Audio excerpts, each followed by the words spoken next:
In the tapestry of life, where every thread holds a story, America in Black and White emerges as a haven for the voices echoing through the heart of our communities. In this podcast, we wade through the rivers of our collective experiences, celebrating the vibrant hues of change brought forth by the whispers of hope and the roars of action. It's more than just a conversation. It's a journey into the heart of our society, illuminated by the light of those daring to dream and do. Join us, and let your voice be the melody that guides us toward a dawn where every color finds its place in the masterpiece of our shared destiny. Together, let's paint a future brimming with the positives that dwell in our minds and the actions that shape our world. Good evening, ladies and gentlemen, and welcome to another episode of America in Black and White, where we are coloring conversations on the canvas of America. Tonight, our special guest is Mr. Christopher S. Bryson. Christopher S. Bryson turned his lived experience into a lifelong commitment to rehabilitation, education, and public service. Once a troubled youth, Bryson found purpose in helping others navigate the same obstacles he once faced and built a career rooted in redemption and transformation. His journey began inside the correctional system, where he joined the Prisoners Overcoming Obstacles Creating Hope, which is the Pooch program, training service dogs for autistic children and disabled veterans. He later became certified by the Office of Correctional Education as a peer literacy mentor, a certified domestic violence specialist intern, and a trauma informed facilitator with the Guiding Rage into Power GRIP Training Institute. Today, Bryson serves as CEO of Suitable Solutions Programs, that's SSP, a social impact organization developing correct correspondence and in-person programs for justice-involved individuals preparing for parole and reentry. He also works as a counselor within the California Department of Corrections and Rehab, CDCR, and California Correctional Health Care Services, CCHCS, at San Quentin Rehab Center. SQRC, providing behavioral health interventions to individuals with co-occurring disorders. Beyond clinical work, Bryson is director of development for Every Life Deserves Assistance, leading trauma-informed workforce and reentry expansion strategies. He also serves as program coordinator and instructor with the Prison Education Project and Reintegration Academy at UC Davis and Sacramento State, supporting higher education success for justice impacted students. Bryson holds a Bachelor of Science in Psychology, is certified in substance use disorder counseling, and is a Medi-Cal certified peer support specialist. He sits on the board of directors for Davis Vanguard Incorporated and previously served as a life coach for the Anti-Recidivism Coalition, helping system impacted individuals rebuild their lives through mentorship, education, and purpose. Bryson's career reflects a deep belief that rehabilitation, education, and accountability are just ideals, that they're pathways to redemption and community transformation. Ladies and gentlemen, Mr. Christopher S. Bryson. Hello, sir. Hello, sir. How are you? Thank you for that. That was a nice introduction. Thank you. Yes, you're very much so welcome. Is there anything you'd like to add to your bio before we get into the show? Now I feel like there's too much in there, so yeah, no, that covered it. Okay. Well, I'd like to start the show where we talk a little bit about your personal journey and transformation. Take us back and tell us what was life like before the shift. Yeah, that's a really good question, and I've asked myself that question many times. I think life before the shift really wasn't much of a life at all. I found myself kind of drifting in and out of different versions of who I thought I was supposed to be, and a lot of that was based on the need for acceptance, the fact that I didn't feel like I fit into certain demographics, and with certain peers. I grew up in a affluent area, but my family was not wealthy, and so I found myself surrounded by peers that had all these material possessions that I didn't have, and that influenced me. I was also raised by a single mother.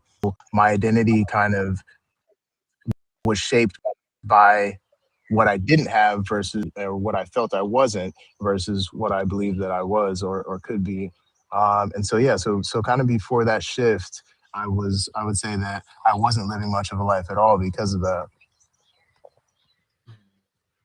So, what was the turning point that led you toward rehab and purpose?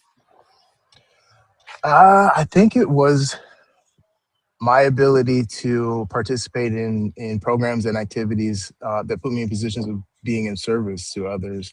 I really started to recognize that my identity could be based on me. Um, Ironically, if I didn't focus only on myself and what I was lacking, and so that started a path of me stepping outside of myself to see who. Okay. So, I just thinking, you were saying that the people that you were around and how they had things that you didn't have.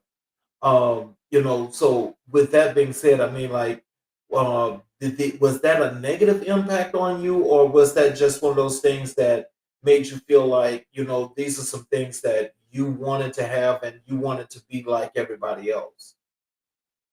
Hmm. That's a really interesting way to put it. I think I made it negative by the way I internalized it. I sort of attributed the way that I saw them to the things that they had. So early on, I had primarily Caucasian friends who had money, and so I sort of turned that into the ideal version of what I thought I should be. I thought I should not be dark and I should not be, had to wear the same shoes every day to school. I really turned it into a negative self-image, when in actuality, I was popular and I did have friends, but I viewed myself as less than, and sort of dismissed and minimized the way that I was seen by my peers. Mm. So, how did the Pooch program shape your early sense of service? The push program was an opportunity for me to make amends in a direct way. And every time I would be training a new service animal, I would be thinking to myself how amazing it is that the dog that I'm working with will be helping improve someone else's life, someone that I've never met. And so for me, every step that I took, with the dog, walking around the yard and teaching it new skills, I just sort of had that picture in my mind of that dog improving the quality of someone else's life. And so it was a really impactful thing for me to be able to do that. So, in doing service, especially for those that you did not know, but then just giving back, can you tell us, is that one of the things that you've always had within you, or was there just a moment, from early life that just put you into this frame? Yes. I do believe that I started out that way. I went to private Catholic school, all the way through almost to college, through high school. Um, Choir boy, altar server, all of that. And then once I started to kind of base my identity outside of that and have that negative self image, I became very selfish. I became very self centered. So I didn't really how I could help them or how I'm. And it wasn't until my incarceration that I sort of had the opportunity and the time to self reflect, participate in groups and programs that helped me to kind of deconstruct all of that and then recognize that the most important thing that I could do is be authentic to who I am. And that is somebody who is, generally can people and helping the community. Right. What did training service dogs teach you about healing and responsibility? It definitely taught me that healing was possible. A lot of the participants in that program had a sort of perspective that we were not worth healing, we were not worth saving because we were incarcerated. And so being able to participate in that program, it made us feel valued, I suppose, in a way that we didn't feel that we. So I think that kind of shift in being seen helped me to see myself. And I feel like I can say the same for others in that program, definitely. So, how did your time inside prepare you for work you do now? Many different ways. I am very familiar with the carceral setting. And so, in the various capacities of my work now, not only do I understand the administrative processes of how things work, but I also understand the level of impact that is possible because I have experienced it. I am a product of uh, the community reaching back in to help the individuals that are inside. And so now on the outside, I'm able to sort of take that firsthand experience and apply it directly to the work that I do.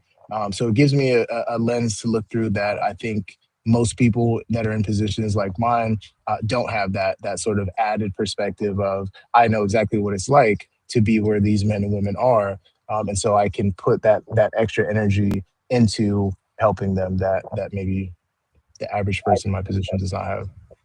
Oh, wow. So is it like when you see these people when you're doing the service that you're doing that you're giving back? Um, does it give you like the reminders of when you were a part of this system to now you're doing this to help to make it much better? Do you ever think in those terms? Oh, absolutely. Yes. I believe that there is a lot of intersectionality between, the sort of systemic barriers that I'm currently working to help mitigate, and the way that I was affected by them. And so I'm constantly aware when whether it's in a board meeting or whether it's, interacting directly with individuals that are incarcerated, I'm aware that not everyone has that perspective, that not everyone understands how much generational trauma, how much systemic racism, how much things like that play a part in where people end up in the course of their lives. And so, yeah, I'm always very aware of how my story could have ended differently. What does redemption mean to you personally?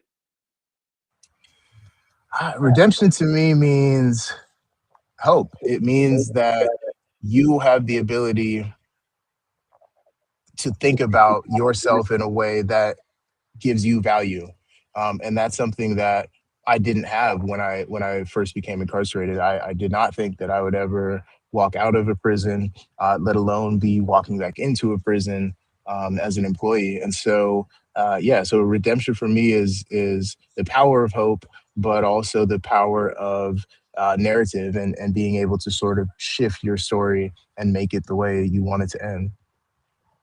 Wow. So, how do you speak to those who feel stuck in their past? Hmm. I definitely begin by speaking from a place of safety. I want them to feel safe to express their past in the way that's most authentic to them. A lot of the work I do involves individuals who still struggle with issues of guilt and shame around, their current situation and most importantly their past. And so I try to begin with that in mind, and recognize that everyone has to have the authenticity or the autonomy rather to make the journey at their own pace. And so I tell them that no matter where they are, they can start. That's sort of the main perspective that I try to share with them. That even if it's just a small change and a small shift, that is the path that you can begin on. Mm. So, what role did educational play in your transfer in your transformation? Education played a huge part. As I mentioned, I started out my life in private Catholic school and was a good student before I turned down that negative road. And so during my incarceration, I'm part of through CDCR to obtain a bachelor's degree through California State University. And so having that opportunity gave me a sense of purpose, in addition to the work that I was doing in restorative justice and training service dogs and making amends in that way. And so my education really gave me a foundation for when I got out to be able to build on the skills that I had already kind of acquired.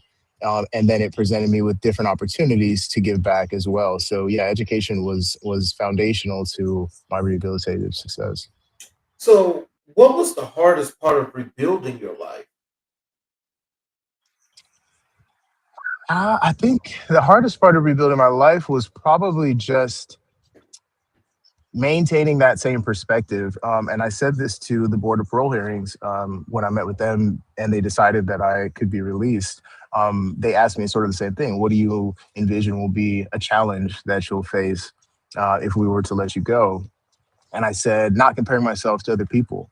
I realized that that was sort of the foundation of where I took that negative turn. I was so focused on, am I as good as other people, I lost sight of who I was and who I wanted to be. And I think that that was probably the toughest part. When you kind of re-enter society, there's some help, some support, but there's no way to get back the time that you lost. And it can be very difficult to not compare your life to your neighbor and say, well, he has these material things, or he has this level of achievement in his career, and I am starting from where I am. And so, yeah, that was probably it was difficult. It wasn't extremely difficult because I had practiced and prepared for it, but it was something that I had to be constantly mindful of when I was, sort of in that process of. So, as people are looking and watching this show right now, especially some of those people that may have either started through a situation such as yours or have come out of a situation like yours, what are some of the things that you want them to know that they can do to continue to build their life? I'd like them to know that they can do everything that they believe that they're capable of. And what I mean by that is the ability to achieve something is only based on the level of effort that you're willing to put into it. And I think once that level of effort is established, that's when opportunities come. A lot of the people, when I was still incarcerated, would say, "Man, you're so lucky. You get all these opportunities. You're in all these groups and these programs, and you're meeting with the warden, and you're doing all these things. You're just so lucky. I don't have that opportunity." And I used to say to them, it's not really about luck, it's about work. I found the harder I worked, the luckier I got. And I think that that's just sort of the law of attraction. What you put out is what you get back. And so I would say to those individuals, stay positive, stay focused, and continue to set new goals. Anytime I would complete one program, it would be very easy for me to sit back and say, well, I've done it. But I always took that and built upon it. So I would say, yeah, continue to build, continue to set new goals, and believe in yourself and in your redemption story. So, what keeps you grounded today? My family definitely keeps me grounded. My work keeps me grounded, especially the restorative justice aspects of it keep me grounded.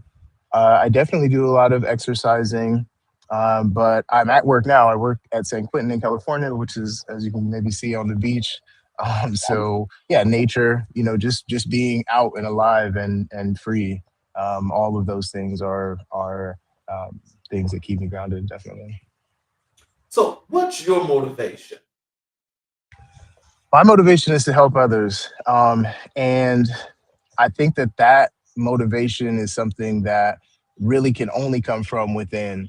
I knew a lot of individuals that were forced to be in different programs, either by the board of parole hearings or by their correctional counselor, and they didn't really, it didn't really stick the same way.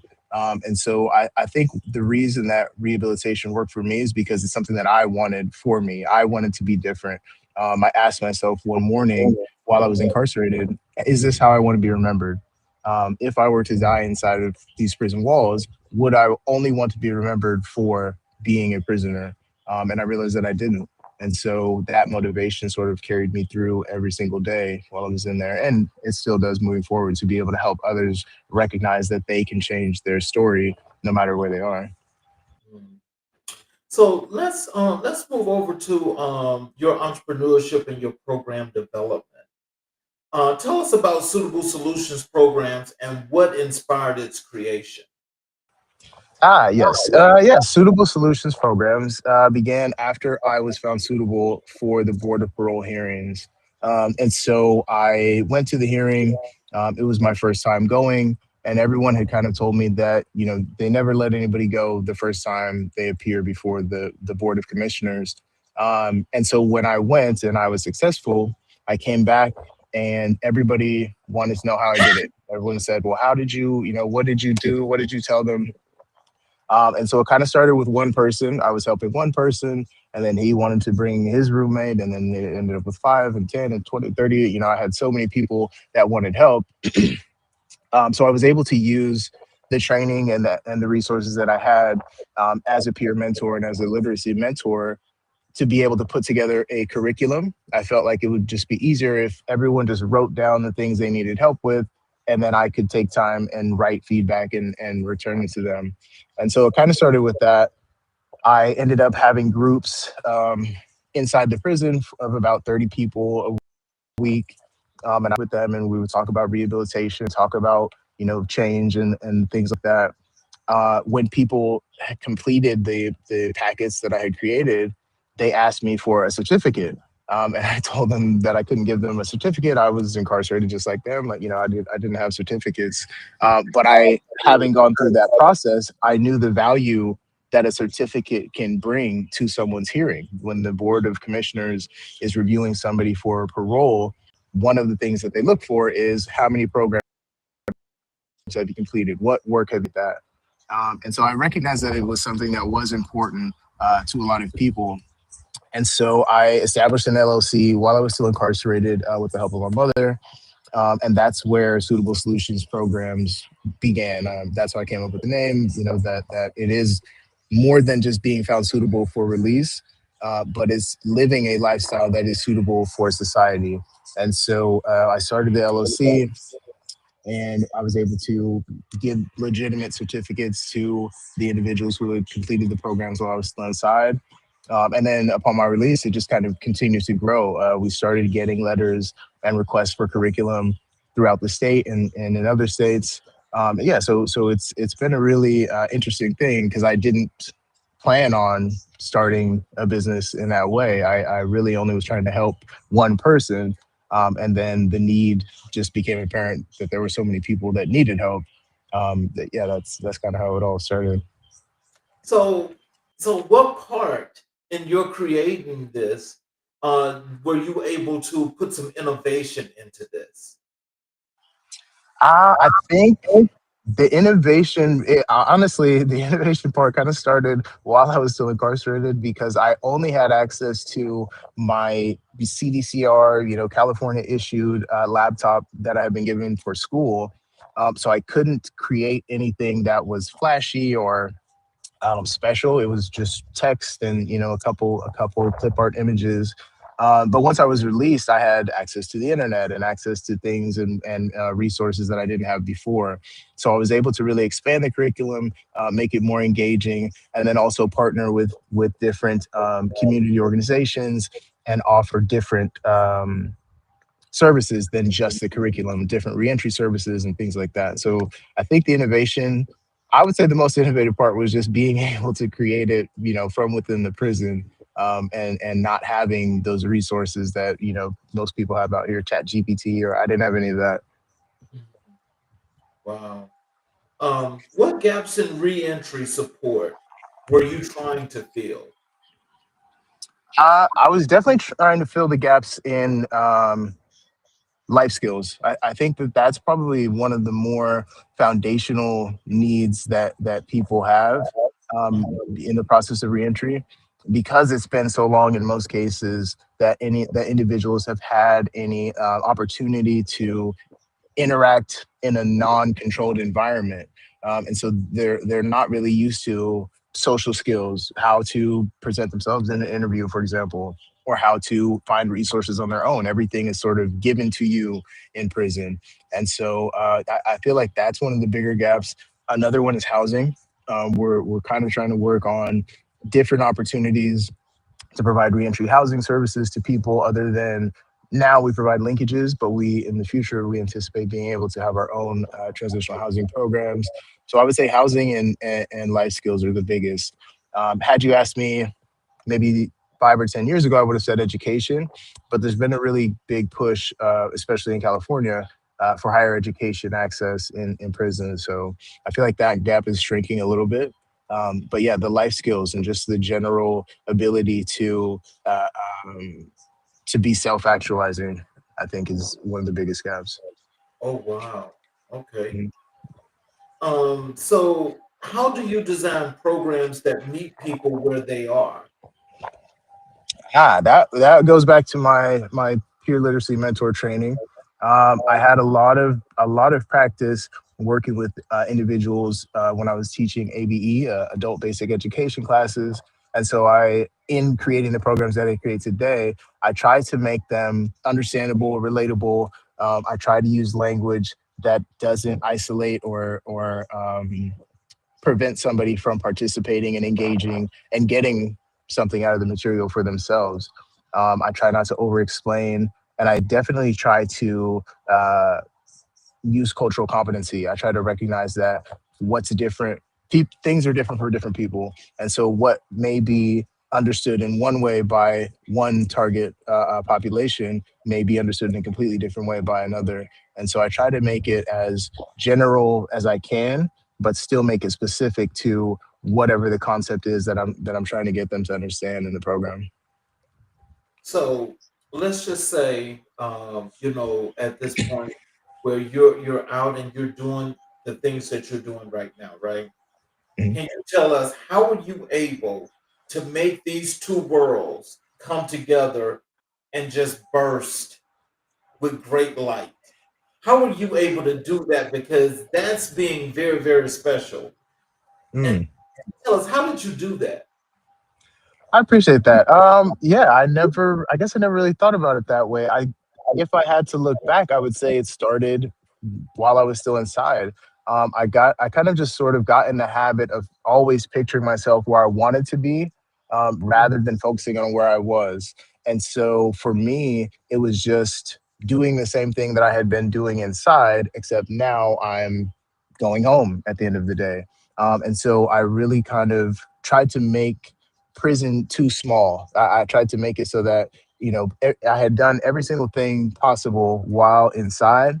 And so one of the things I said to the parole board is, not only do I appreciate my time in prison, but I feel like I've expanded beyond what's available here in terms of resources.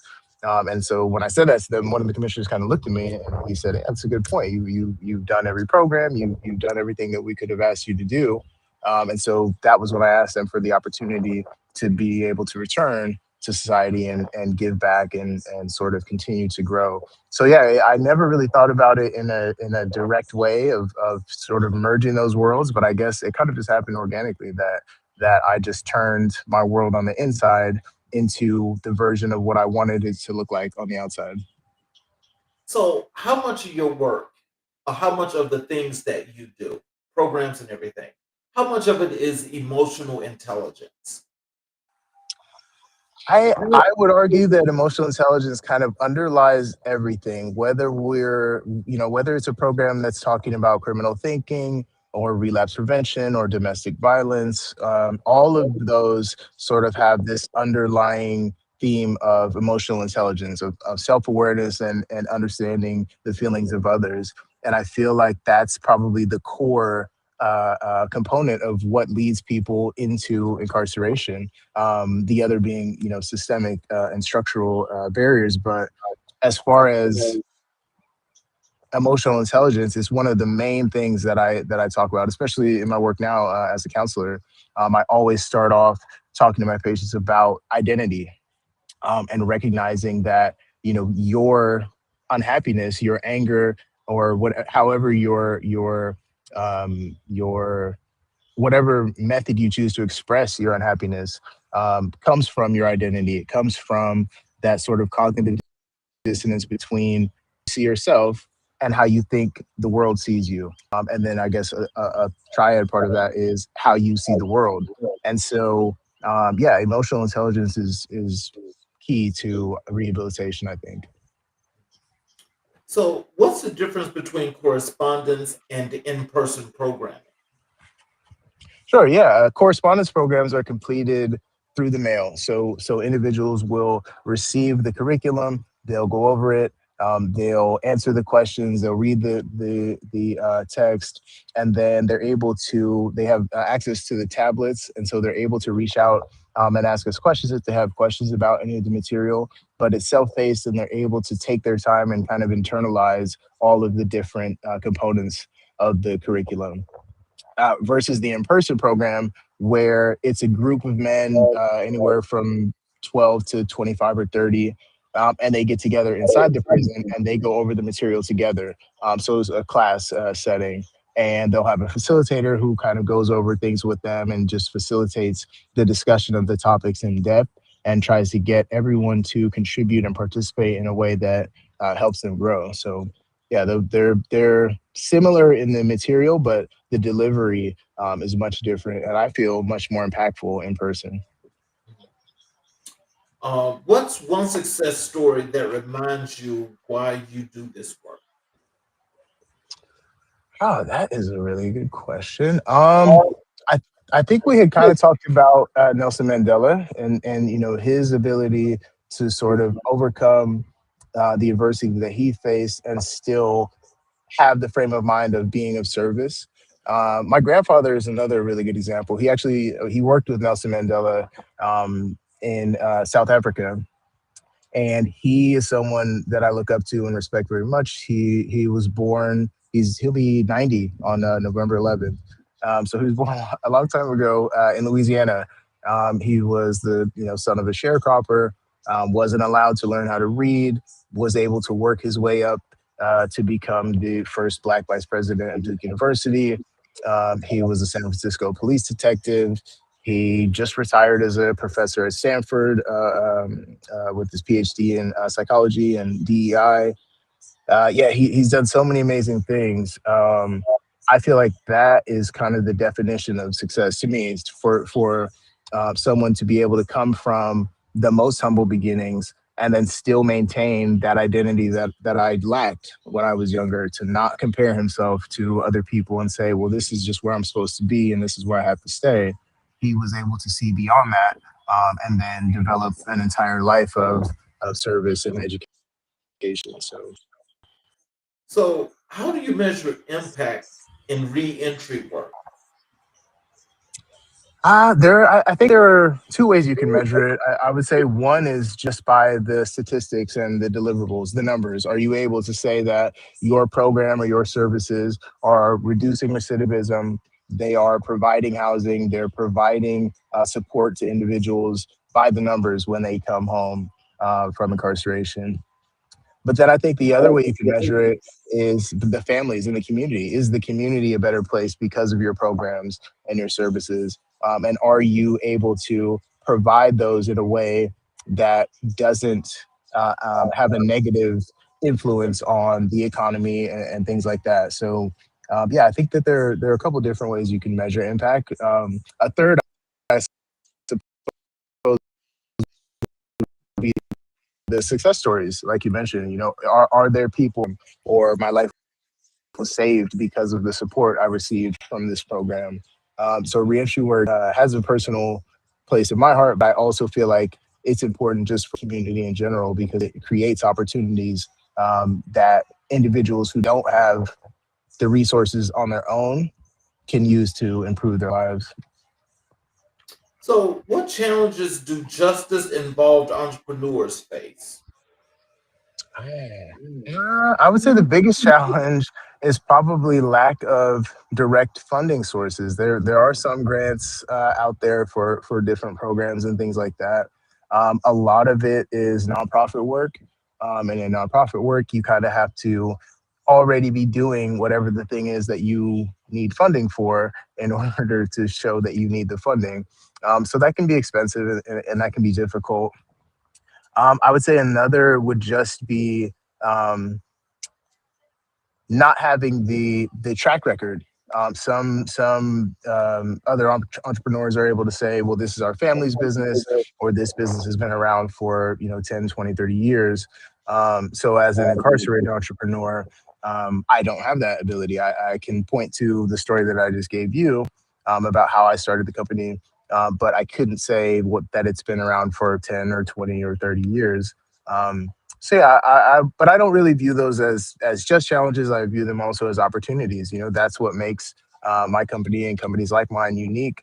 That we do have that added perspective, and I feel like that added perspective gives us an increased ability to make the impact uh, that I was mentioning a second ago. So, so tell us this, because actually, this was something that I missed, that I wanted to ask. When you're doing your program, so you're putting together the curriculum. One, are you the writer of that curriculum? And two, what are some of the things that you put into this curriculum, and what are you expecting to get from the people that are doing the courses? Yes. Yeah. So it started off, it was just me. Now, thankfully, I have a team of people who are able to contribute different levels of expertise that I didn't have. I felt like I was definitely an expert when it came to the prison perspective of things. And my degree was in psychology, so I have an understanding of that. But as far as clinical work, I hadn't started doing that yet. And so, yeah, being able to sort of weave all of those parts together, I think makes our programs really strong. What I hope that the participants get out of it is not just understanding of the things, the places where they went wrong, but also use the tool in their lives, change the way they think about themselves. I hope that they come away from it feeling empowered to take action. Okay. Something kind of like went wrong with your internet there, because you kind of like froze a little bit, Oh, then sorry. you came back. um, Can I say it one more time? how do you? No, that's okay. Um, how do you balance clinical work with organizational leadership? Time management is definitely the key for doing that. Clinical work takes a lot of emotional energy, and organizational leadership really is just about maintaining schedules and sort of planning ahead. And so, yeah, so time management is probably my secret weapon when it comes to balancing those two. What's your approach to trauma informed entrepreneurship? I believe it's very important, especially because of the type of work that I do. It's my belief that every single person that I help or that I work with comes from a place of trauma. Their prison environment itself is traumatic, but even before getting to that, as I kind of mentioned earlier, that the generational trauma that's typically found in the participants and in incarcerated persons. Yeah, that trauma takes a lot of self-awareness to through and then move on from. And so I think, yeah, having a trauma-informed approach is very important in the work that I do. What does sustainable reentry look like in your vision? Sustainable reentry looks like, I guess, the adage "each one teach one," where we're able to take someone who has been there, knows exactly how they got out of, and then is able to go back and help someone else. And whether they're able to go back directly inside or just being a productive member of society, I think that kind of all helps to shift that narrative that, lock them up and throw away the key kind of perspective. So I think that that's probably the most sustainable way that I describe. If each person who gets out is able to also be productive in terms of the choices that they make, and the way that they contribute to society, I would say that that's the goal. Let's move over to your life coaching and behavioral health. Okay. What drew you to become a life coach with ARC? I was actually product of ARC. So ARC came to the prison that I was housed in. I was a graduate of the program. I was asked to speak at the graduation, and one of the things that I said was a favorite quote of mine, by Toni Morrison, and she said that the function of freedom is to free someone else. And I felt like the life coaches that came into my prison, and helped me embody that. And so when I was released and I was approached by them with the opportunity to do what they do, I didn't even hesitate. I felt like anytime I get an opportunity to a Toni Morrison quote, I'm going to take it. So yeah, that was really a memorable experience for me for sure, because having that impact felt by me and then being able to make that impact on other people's lives is a powerful thing. So, when you think about how things started for you, and you see now that you are now life coaching, what are some of the things that you think about when you reflect on that situation? Oh man, yeah, it's amazing. It's amazing to think that redemption is real, especially when you used to believe that it was not. Um, More importantly, especially when you used to think it was only for some. Maybe I used because of maybe the color of circumstances that I grew up in, that I didn't deserve it. So to be able to have earned it and now be able to go back and inspire others to achieve the same, yeah, it's an amazing thing that I was always mindful of. Definitely. How do you build trust with system impacted individuals? Usually, if I tell them that I am also system impacted, that works pretty well. Um, but in the situations where I do not do that, it's usually just by active listening, empathy, and active listening. I try to make them feel heard and valued. One of the things that struck me the most, the first time that I was able to go back inside and work, was they have a process called count, where they come around and they make everyone stand up in the group and then say their CDCR number. Um, that was the first time that I did not have to do as a participant in groups. I used to have to stand up and say my CDCR number after the officer left the room, to remind everyone, you guys are more than a number. You guys are people. You guys are humans. You guys deserve to be valued and seen. And so, yeah, so I try to listen to them and connect with them in the same way that I used to wish that someone would listen to me and connect with me. What's your philosophy on mentorship and accountability? I think mentorship and accountability go hand in hand. I don't think you can be a successful mentor unless you take accountability yourself. And I don't think that you can inspire accountability without modeling it. And so one of the things that I try to do with any of the guys that I work with is not just tell them that they can do it, but help them to express why they should. Why do you want to do the thing that you're saying that you want to do, or the thing that you want to change in your life? So I try to elicit that change talk from them as a mentor, and then empower them throughout the change process. So I think, yeah, being able to remain accountable myself and hold myself accountable to them is what makes it a successful mentorship. How do you approach behavioral health in correctional settings? Well, I think the first thing that I do is recognize that everyone deserves it. I think based on my past experience, a lot of the times that's overlooked. There's more of a focus on the punitive aspects of incarceration, and I think that my approach is help the person to understand that they are not the problem, that the way that they think is the problem. The root of the behavior is not the behavior itself. The problem with the behavior is not at the surface, it's underneath. And so my approach is to kind of get them to talk about who they were, who did they think that they were, why did they make the choices that they made, and then sort of get them to understand that they are capable of changing their behavior and changing their perspective.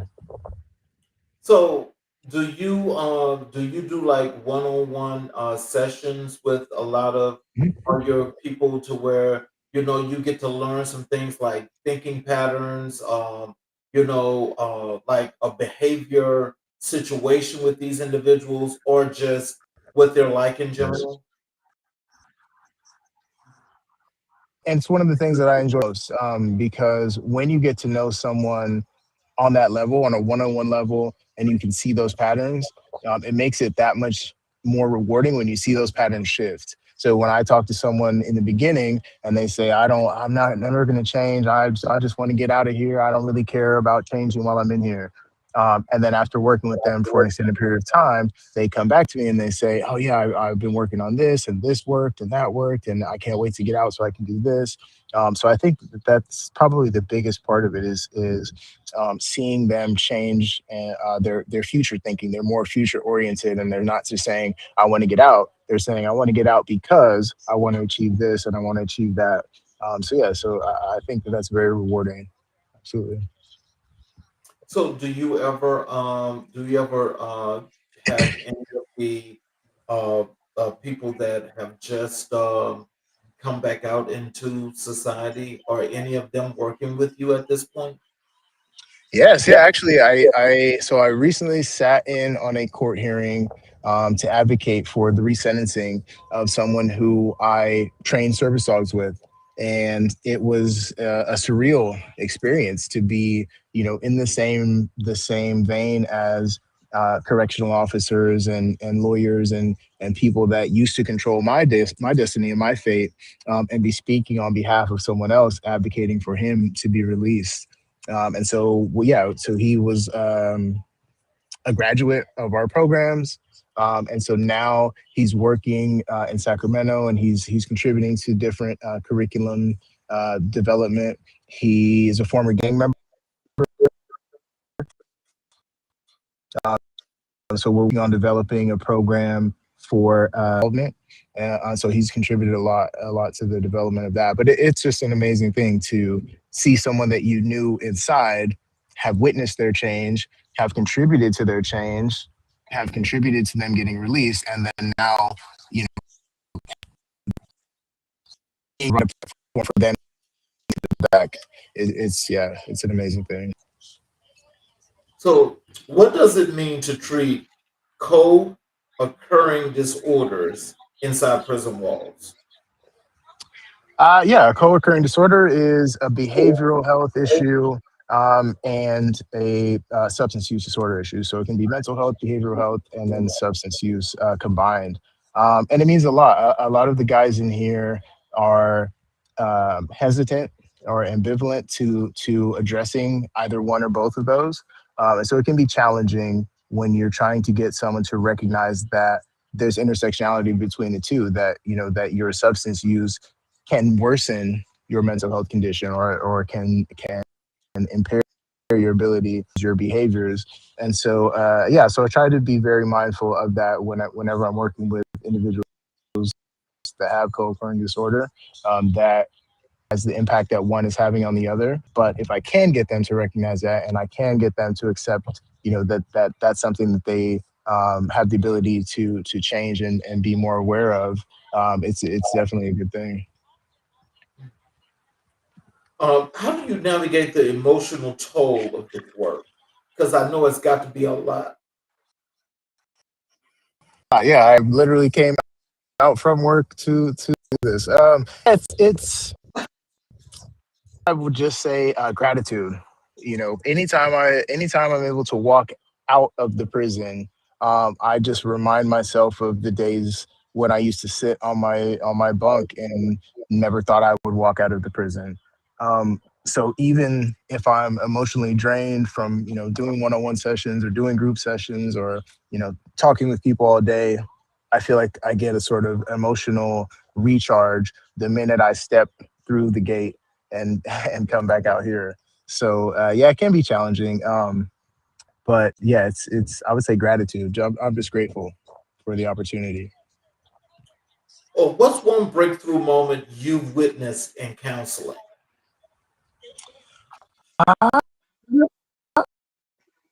I started out a group last very first day. One of the participants told me, "Don't ask me any questions. I'm not going to say anything. I'm just here because they told me I had to be here. I don't want to. I don't want to change. There's nothing wrong with me." And so now, fast forward 2 weeks later, he's the first one that's raising his hand. He's asking for resources that he can use when he gets out. And so yeah, so I love to see that. I love to see when people get it, when that light bulb goes off, and they say, "Oh wait, like I can change my life even from in here." So yeah, so I would say that's probably the most recent one. How do you integrate lived experience into clinical practice? Uh, it gives me a it gives me a lens that almost like a microscope. Like I understand in a different way. I think maybe than most individuals working in a clinical correctional setting. I understand how it be told that you can change, be told that that they want to help you, and then still have to go back to a cell, right? And that can kind of take all of the impact out of what you're being told. Someone tells you, "Yeah, you can change. This is great. You're great. Everything's great. Now go back to your cell." And so, yeah, so I think that having experienced that firsthand, helps me to kind of make sure that, as I mentioned before, that the individuals feel seen, not just that they're coming to an appointment, not that I'm just here to check a box and say that I met with you. I genuinely care about you and your experience, and I understand what it's like to have to make this journey. Now, I need to ask you this question because as I listen, to the wonderful experience, well, I'm gonna Mhm. call it wonderful experience, but the way you have changed your life to Mhm. where you have like just totally just elevated it to like a level that's unbeknownst to anything else. Now, when I listen to you, it's like you were like in this big old room, okay, and you Mhm. had all of these toys that you never had before, and you being so innovative, so eccentric, and so creative, were able to take the ones that you liked and you made, the things that were very, very pertinent to you and what you say, what you were going to do. Tell us, what is it that gave you this mental toughness and the strength and the courage that you had to do all this? Oh, I would say that there's two parts to that. One, I read this book called Grit by Angela Duckworth. And that book really taught me a lot about resiliency and perseverance. But I guess the other aspect was just my desire to give back, my desire, to make amends. Once I kind of recognized the impact that criminality and the justice system has on people, not even just as individuals, but generationally, right? I grew up without my father, and so I everyone that that sort of kind of really inspired me to think like, well, what can I do? How can I contribute to this solution rather than just becoming another statistic that's part of the problem? So I would say, yeah, those two things sort of influenced me and kept me motivated. What's your advice to aspiring counselors with a justice impacted background? I would say one, that it's definitely possible, and two, that your background can be your secret weapon. It can be the very thing that makes it so that you are able to empathize. You're able to explain things to them in a way that's relatable. A lot of the times when I'm running groups, um, I'll be able to say things in a way that they understand what I'm saying, that experience. We have that sort of shared experience.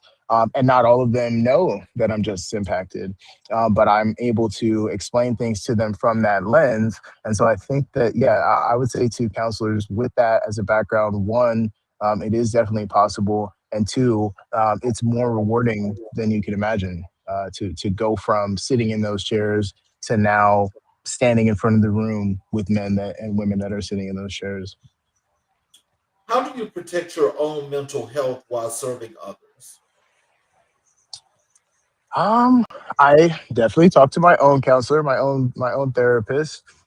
Family support system also is a huge thing for me. I talk to my grandpa regularly, my mom, my sister, my aunts.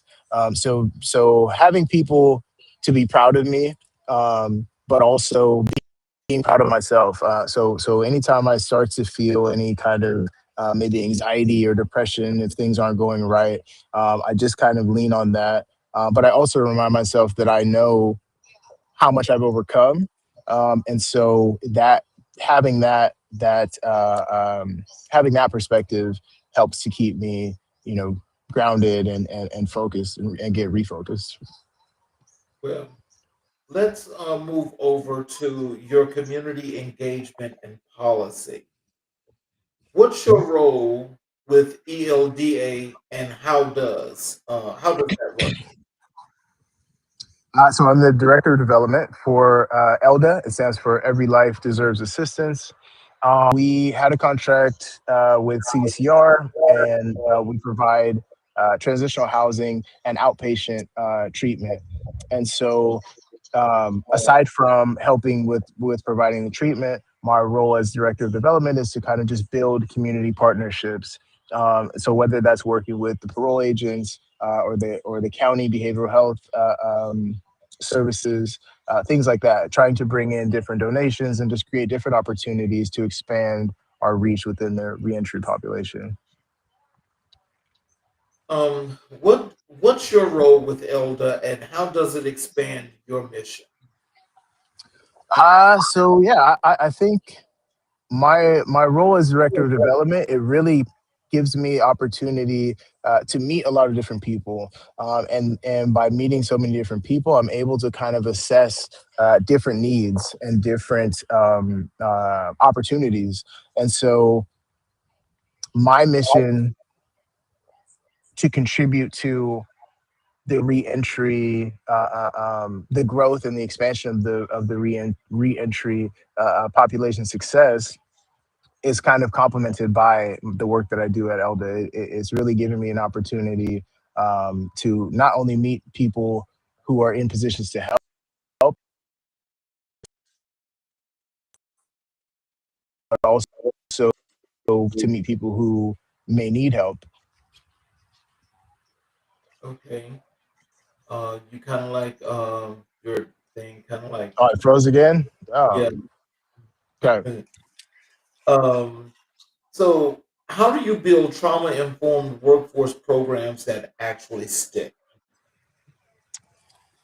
I'd start by just kind of analyzing the market, the different markets where justice impacted individuals not only will be welcome, but will be appreciated.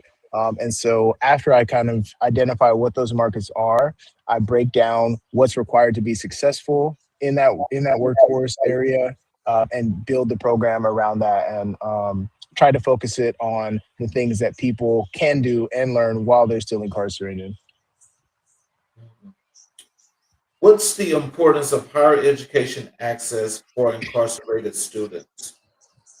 It's very important. A lot of the individuals that are incarcerated do not have education as a foundation to fall back on when they return to the community. And without education, it's very difficult to get jobs, but more importantly, it's difficult to have structure. The one thing I would say education gave me was structure. It gave me the ability to learn time management, and just have that sense of accomplishment and continued progress. So I think it's very important for individuals that are incarcerated to have access to higher education, definitely. Tell us about your work with UC Davis and Sacramento State and what impact are you seeing? Yeah, so we prison education project was started by Dr. Renford Reese in Cal Poly. We were able to do an 8-week program for individuals that were recently released. We were able to give them laptops and stipends, practice job interviews, resume writing, talk about different career paths and educational pathways that they could take. Put together a resource fair, and all of the participants have been successful. All of them have remained out of prison. They've either found jobs or enrolled in college. So it's been amazing. We started at UC Davis and then expanded to Sac State, expanding every year. Okay, so what about for those people that may be looking for a program like that? How do they get into that program? What are some of the things that they have to do? Well, as a participant, you really just have to be formally incarcerated. So usually I get referrals from parole agents or probation agents. I have gotten some individuals that just heard about the program and have sent me an email, and I get them enrolled. So we can typically enroll about 30, 35 individuals per cohort.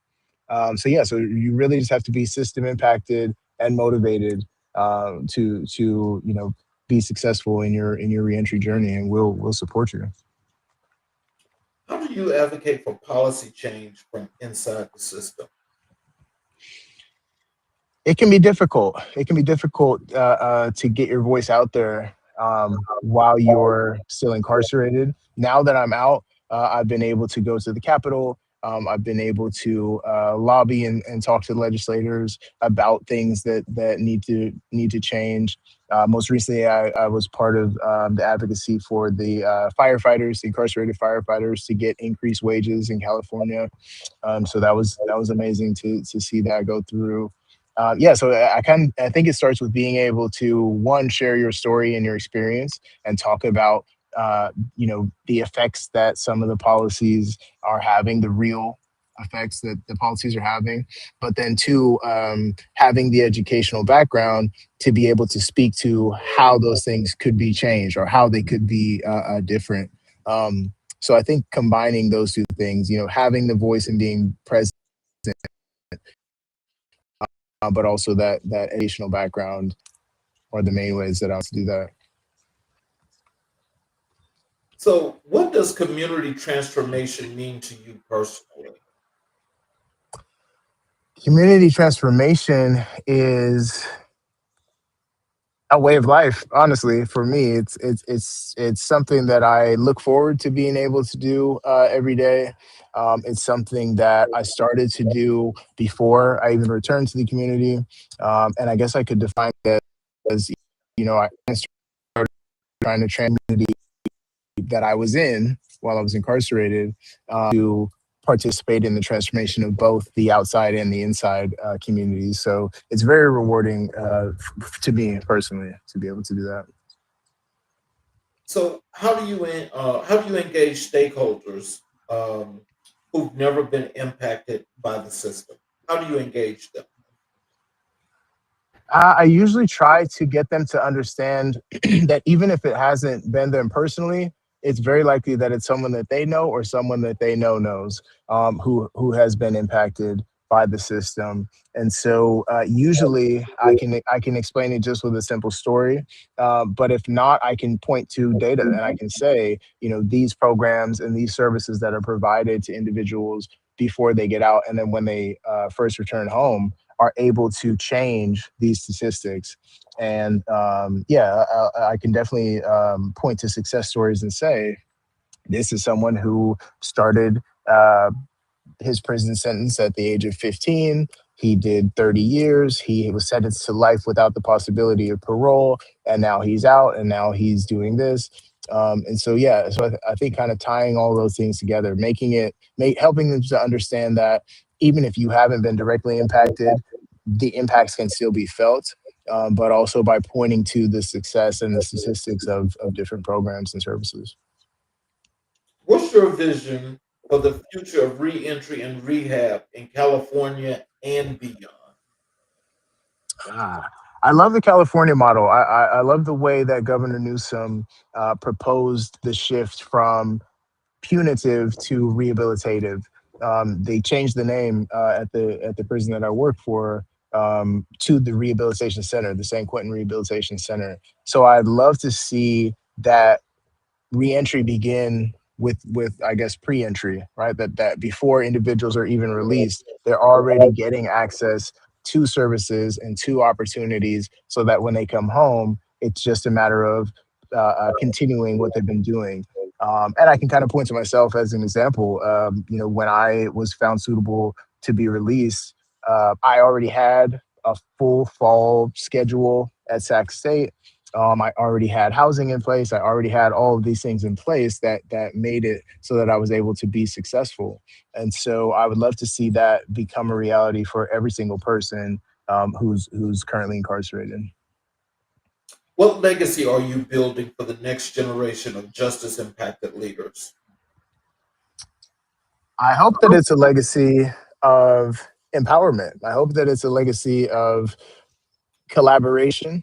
And I hope that it's a legacy that is focused on empathy, on understanding that no one should be defined by the worst mistake that they've ever made, and that we can come together and sort of make the narrative shift into one that embodies all of those things. So I would say that if I could call that a legacy, I would call it that. Yeah, I would define it that way. Well, I would think that the legacy that you're going to leave, which is going to be, that's a long time coming, of course, but I think your legacy, what it looks like from me on the outside looking, is that it shows leadership, it shows structural change, but it also shows willing to do the work. So as you leave this for that next individual, they've got to bring it in order to take over. Yes, sir. Because I mean, your work is second to none. And I Oh, think thank you. when you hear stories like yours, especially, it's like, wow, he was able to do this while in the system, did what he had to do, got out. Now look at you. You're just flourishing. Oh, thank you, sir. I appreciate that. You're just flourishing. I mean, hey, giving you the flowers now. We'll give them Thank to you, you. sir. I appreciate you. Thank you so much. Thank you. Thank you. So, let me ask you a few questions here about policy advocacy and system change. Yep.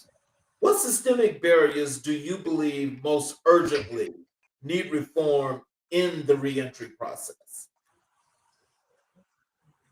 I would say barriers to employment. There are so many stories of individuals who are qualified, who have done the work, who have changed, who have served their time, and then still searching for jobs for months and months.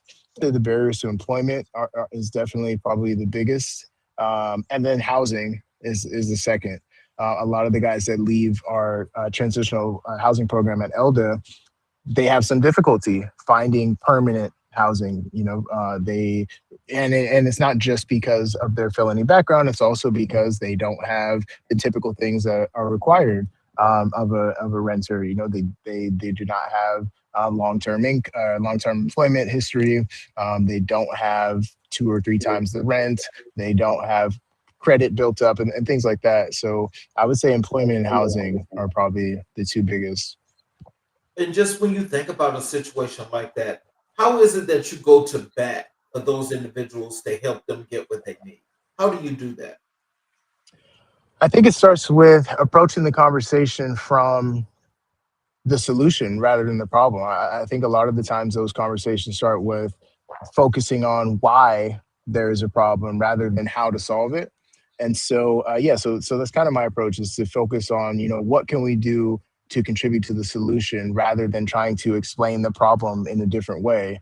But I also do that personally. I will go to a landlord and advocate for someone who's exiting a transitional housing program and say, you know, this individual has been a model resident at our housing program.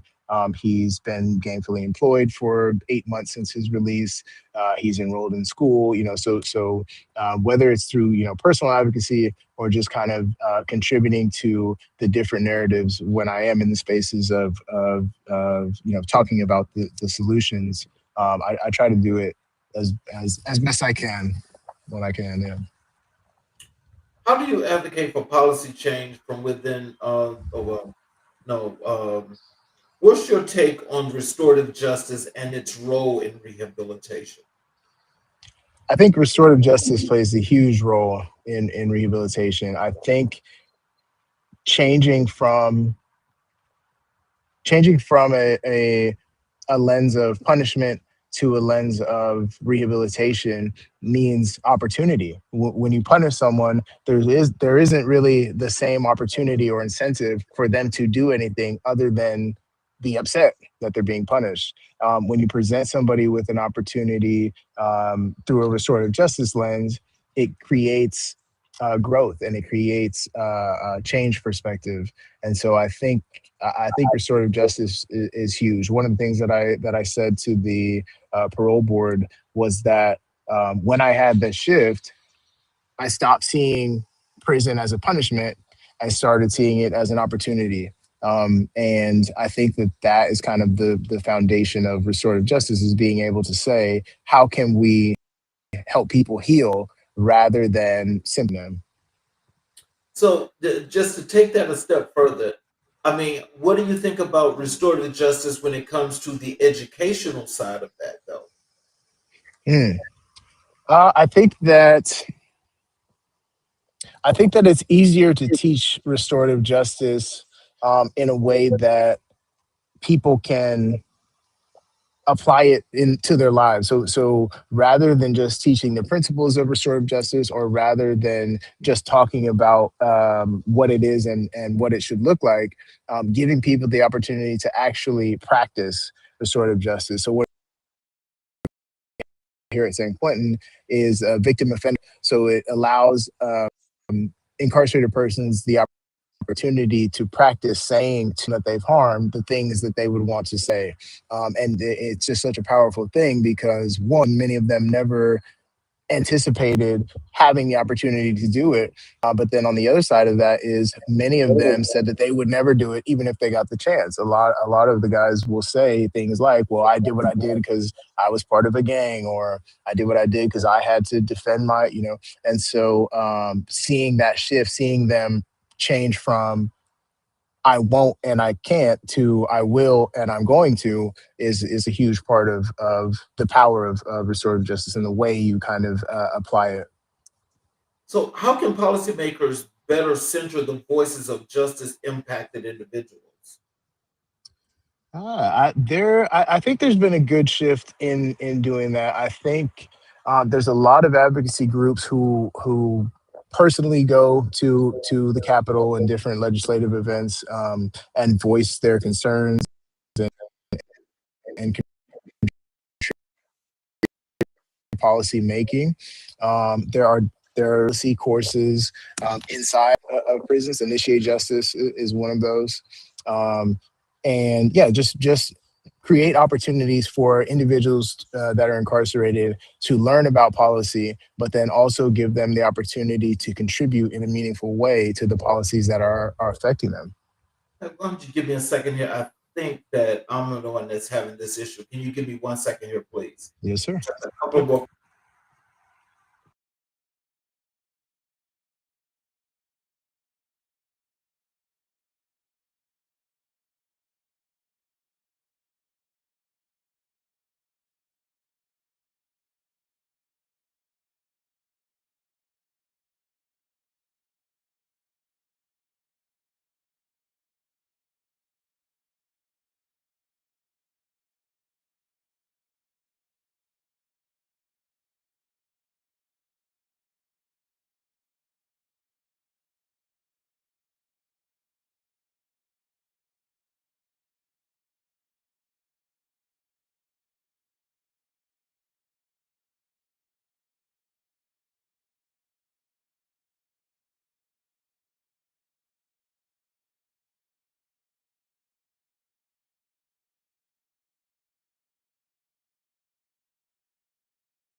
Can you actually do I sound any different?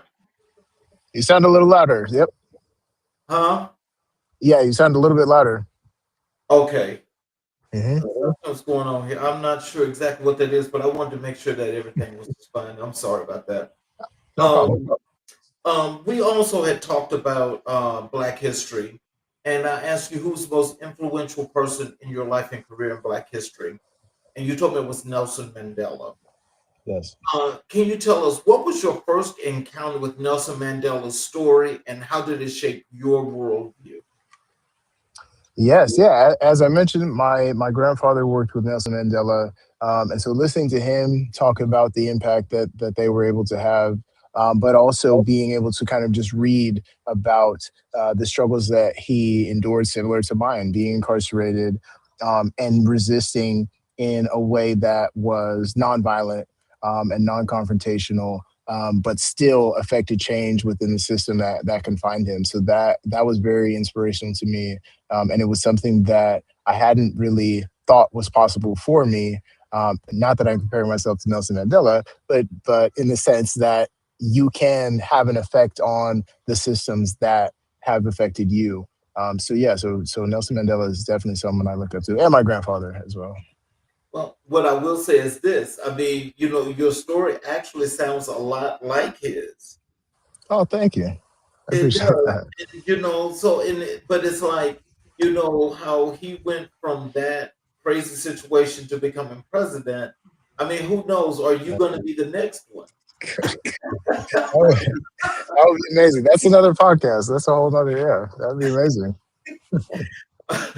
In what ways has Mandela's leadership style influenced how you lead and serve in your own career?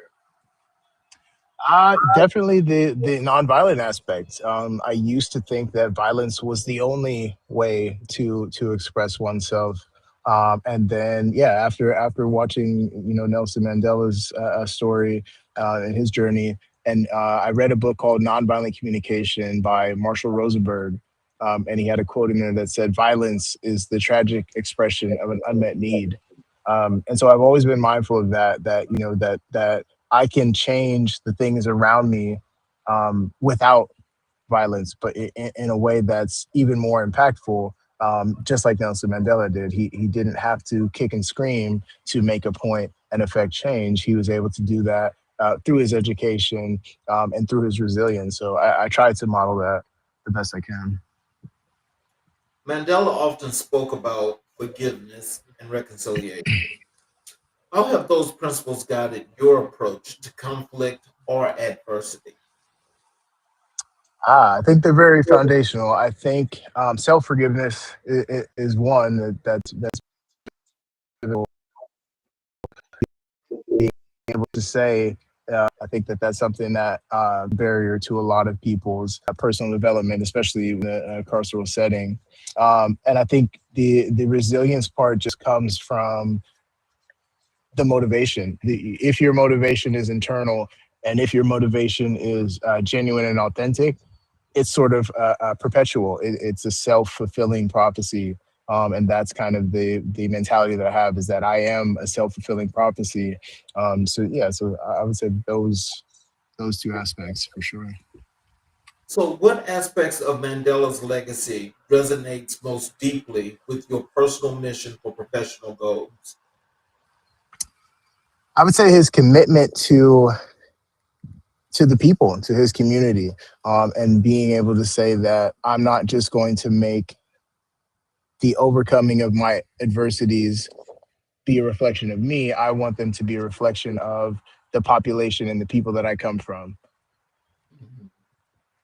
And so, when you think about that, I mean, when it comes to you and your perspective as to the things that you do now, Mhm. um, how does that fit in with your goals and plans going forward for the organizations that you have started and that you are over right I would say it kind of comes back to that gratitude, and just always being mindful of who I represent, and at the core of that, that I'm always representing myself, and kind of as I mentioned at the beginning of the podcast, representing the self that I truly am, rather than the version of myself that I think I'm supposed to be because I'm comparing myself to other people.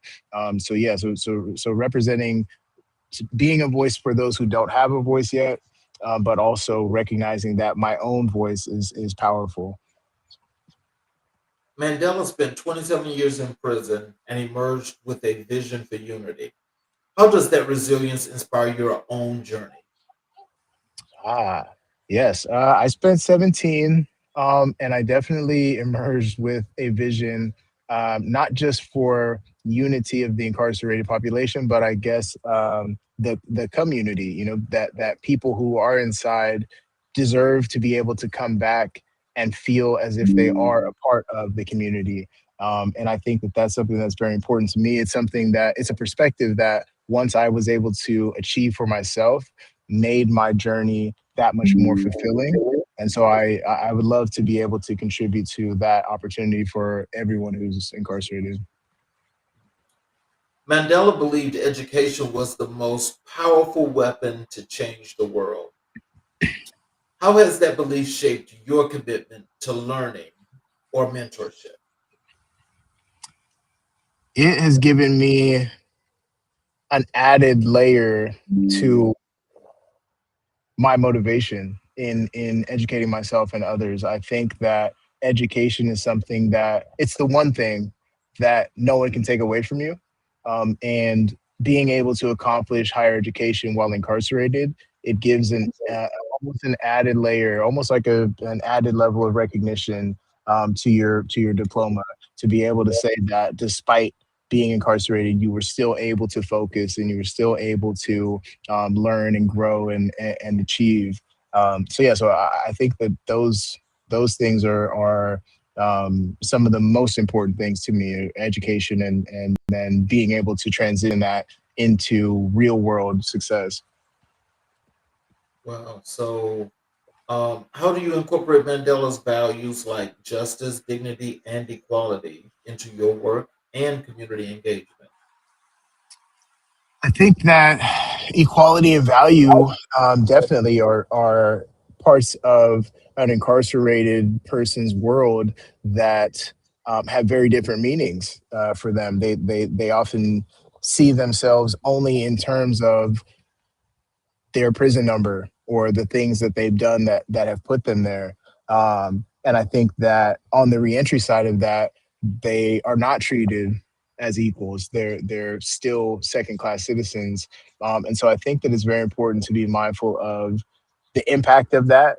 And as I kind of mentioned before, that the generational impact of that these men and these women are fathers and mothers who, if we don't help them, they won't be able to help their children. And then that system cycle I think that the value and the equality is important future generations and what America can kind of look like if it makes that shift. Um, yeah. Can you share a moment in your career where Mandela's example helped you make a difficult decision? Definitely. I was still incarcerated and I was sitting in solitary confinement. And one of the officers came to the side of my cell, and my perspective up until that point had been to resist with violence, resist conformity, resist authority with violence, whether that's physical or verbal or emotional and the officer said something to me that I never really had thought of. He said, "Man, have you ever thought about what your life could look like if you used your mind for good?"